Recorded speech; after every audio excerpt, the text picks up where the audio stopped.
Do you know what I love about doing stuff at home? Sometimes it's way easier than going to the store and getting it. And most times it's a heck of a lot cheaper. Enter preserved lemons. Guys, could not be easier. 2 ingredients: lemon, salt.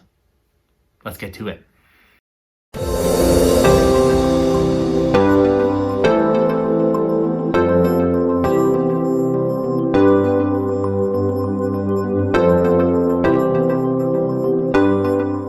I know what you're going to say.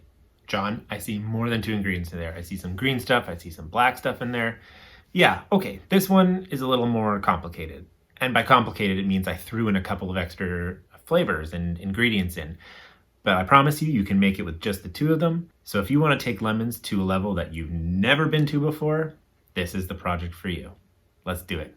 So this is the finished product. These are preserved lemons. I'm just using regular lemons, organic if possible, but if you can find Meyer lemons or Ponderosa lemons, those would be really fun to experiment with. And then salt and a jar. That's it.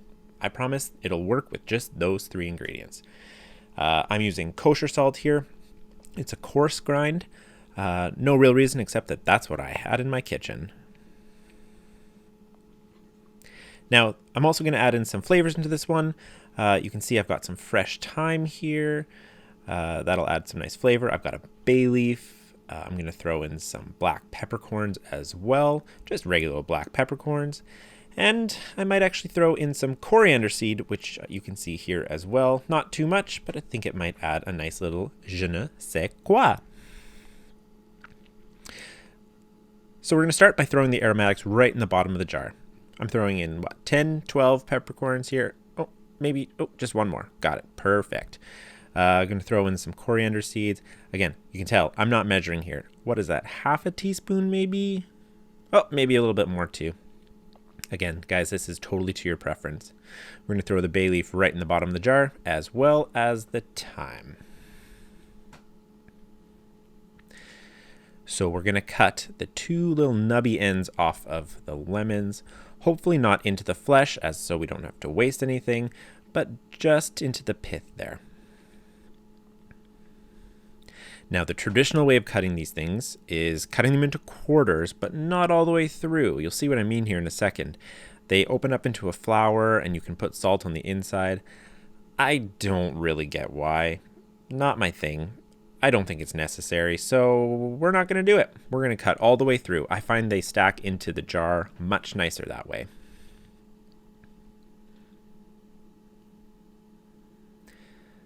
So we're going to take the lemons, we're going to throw them right into the jar as well, and every single layer we do of lemons, we're going to throw in a layer of salt as well. Be generous, guys. There's going to be a ton of salt going in this, so don't worry about that. And we're going to do that every single layer. Again, we're cutting off the pith and the nub end there and cutting it into quarters, putting it in, and putting in some salt. It'll behoove us to start pounding them in a little tighter as we go along here, just to make our job at the end a little bit easier. We want to have as little room as possible, stuffing in as many lemons as we can. So, lemon in, a bit of salt. Ends come off, cut into quarters, throw them in the jar, bit of salt, and now we're going to start pushing those down and sort of drawing out the juices. So as the salt and the pounding start to do their job, more and more juice will come out of the lemons. And what we want at the end is for the entire jar to be filled with lemons, but also be filled with juice all the way around, so there's no air pockets in the entire jar. So you'll see me keep going here. We're going to keep filling the jar, lemons in, salt in. We'll keep pushing them down. And as we get closer to the top, I'm probably going to stop using my little pounder tool there. I think that came with a blender or something it came with. But if you have a kraut pounder or a potato masher that can go in there, that would work just as great as well.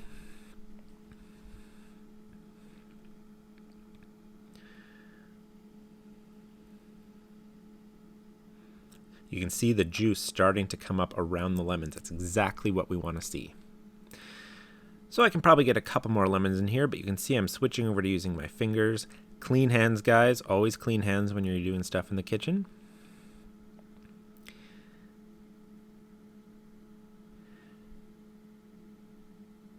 more and more, you'll start seeing the juice come up around the lemons. That's exactly what we want to see. Draw out all those juices. Should you get a lemon or a set of lemons that aren't as juicy as these ones clearly are, you can juice an extra lemon and throw that juice in there as well just to top it all off. No big deal. Look at all that juice coming right up to the rim there. That's ideal. So as I try and get these down below the surface of the lemon juice, you'll see I'm going to top off with a bit of extra salt. Okay, maybe a lot of extra salt. But again, there is no too salty. Well, there is too salty. I mean, everything in moderation, guys. But we're trying to preserve here, right? So we want to make it inhospitable for any mold or yeast to grow in this situation. So close it up. Just make sure all that salt gets into the juice there. Air bubbles come up. And that's it. Leave it for 2 weeks and you guys should be ready to go. And that's how easy it is to make preserved lemons. And you can do this with other citrus. You can do it with lemons like we did. You can do it with the limes. You can do it with tangerines. You can do it with oranges. You can do it with clementines. You could do it with those little Christmas oranges, mandarin oranges, that's what they're called.